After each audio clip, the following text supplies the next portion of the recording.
It's Friday, August 10th. Welcome to Pastor Bob Daily.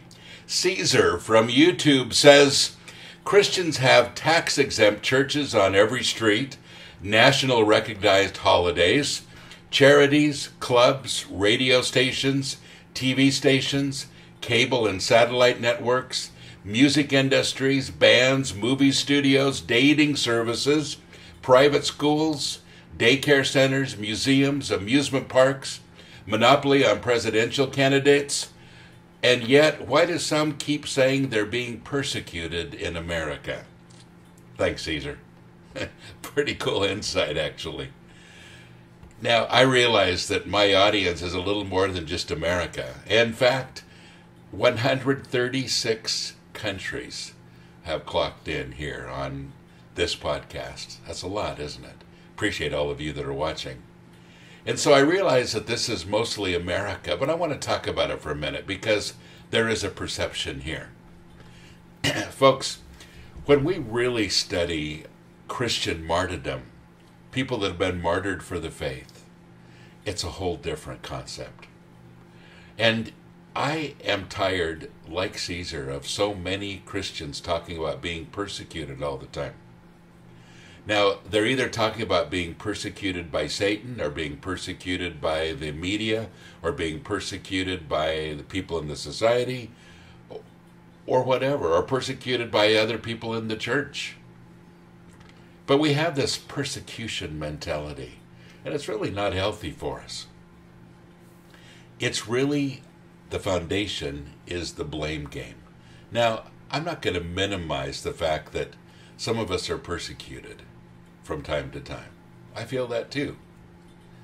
But it's nothing like people that have been killed and murdered for their faith. I mean, that goes on in some places. It's happened recently. And that's a whole different story, isn't it? We haven't been persecuted in America to that place yet. It could happen. It could happen anywhere. But folks, our mentality shouldn't be the persecution mentality. You know, once again, a great book that you ought to read if you haven't is called Fox's Book of Martyrs.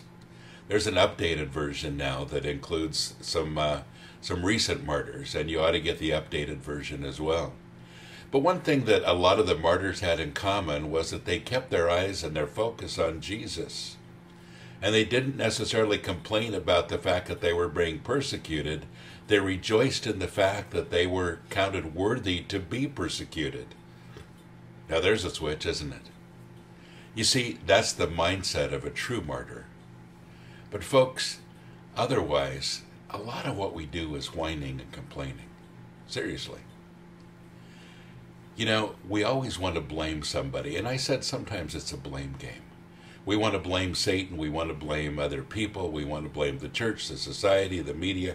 We want to blame somebody, but, you know, there are reasons why things sometimes don't go well in the Christian faith. And I want to talk about this, and I realize I'm being bold, and I realize some of you are going to be upset with me. Here we go again.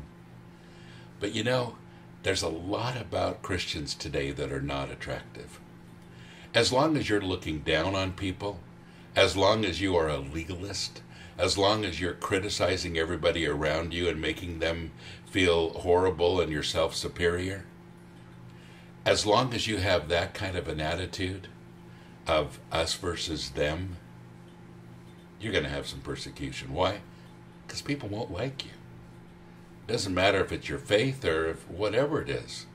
You know, you can buy a new car and turn up your nose at all of your neighbors because they don't have a car that's as nice as yours. And your neighbors will hate you. You know, it's the same mentality. It isn't just your faith, it's your attitude. And folks, if Christians had more of an attitude of gratitude, if they had more of an attitude of really being thankful for what God has given us, like the real martyrs have, then I think people would be flocking to our churches instead of staying away in droves. Church attendance keeps going down. Why? Because people don't want to go in. There's nothing real attractive there in a lot of places.